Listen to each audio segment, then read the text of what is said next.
and the Fire Chief for Albemarle County, Virginia, Department of Fire Rescue. Thank you for the opportunity to testify at today's hearing on pipeline safety. The U.S. transports approximately 2/3 of its domestic energy supplies in more than 2.7 million miles of pipeline. In our opinion, the use of pipelines is one of the safest ways to transport hazardous materials across the nation. However, when accidents occur, local emergency responders must be prepared, trained, and equipped to respond. During a pipeline incident, the local fire department will be required to stabilize the incident, notify the community, and if necessary, evacuate affected homes and businesses, extinguish any resulting fires, and prevent the loss of life and property. An effective response requires pipeline operators, local fire departments, and other state and local officials to work together. This cooperation cannot start on the day of the incident. It requires the public and the private sector to train and plan, exercise, and equip themselves well before the event. As committee examines the reauthorization of pipeline safety programs at the Pipeline and Hazardous Materials Safety Administration, the IFC recommends the committee consider the following 3 actions. First, promote coordination between local authorities and pipeline operators. Local emergency planning committees are designed to bring together industry officials, local emergency responders, and other affected stakeholders to plan and exercise for potential pipeline and hazardous material incidents. Currently, there are over 3,000 known LEPCs around the nation. However, it's unclear of how many of these LEPCs are active. The IFC is using a grant from PHMSA, Community Safety Emergency Planning Response and Outreach Program, to bolster LEPCs. We are bringing first responders, emergency managers, pipeline operators together to coordinate emergency response plans.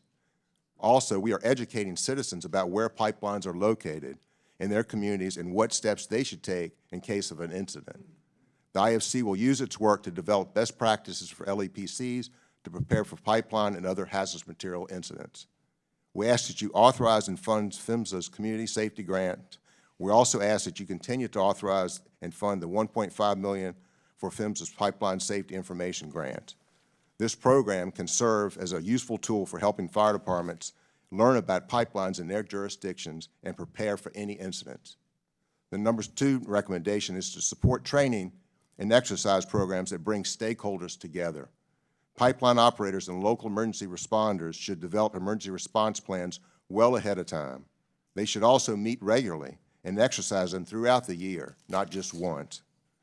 The IFC is working with pipeline operators such as TransCanada to help communities develop pipeline annexes to their emergency operations plans. We use a whole community approach to bring together pipeline operators, emergency responders, and community leaders. In some cases, we have hosted public town hall meetings. We then follow up with tabletop exercise to test these plans and revise them as necessary. Training is also extremely important. At the moment, 60% of fire departments providing hazmat response have not formally trained all of their personnel. The IFC has developed resources like the Rule Guide for Rail and Pipeline Incident Response and Rail Emergency and Pipeline Incident Information Visor cards to help fire departments train and respond to an incident. We also have developed online training in cooperation with the National Association of State Fire Marshals. This online training is especially important for those departments such as volunteer departments in rural areas. The IFC recommends that local fire chiefs reach out to pipeline operators and take advantage of training opportunities that pipeline operators may provide. And the 3rd and final recommendation is support funding for equipment and staffing for local fire departments. Fire departments, especially in rural areas, may not have the equipment needed to respond to a complex incident like a pipeline rupture.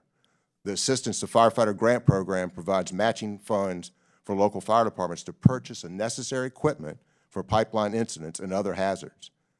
The SAFER Grant Program provides matching grants for both hiring firefighters and recruiting volunteers to help fire departments staff necessary staff in communities bordering pipelines. We appreciate the continued support from Congress that's shown in these programs and ask you each fund these at $405 million each in FY 2020. Thank you again for the opportunity to testify at today's hearing. Pipeline leaks and ruptures are very complex incidents. They require planning, training, and having the right tools and equipment in place to save lives and property. Americans fire chiefs look forward to working with the community and the committee to reauthorize the pipeline safety programs. I look forward to answering any questions that you may have. Thank you.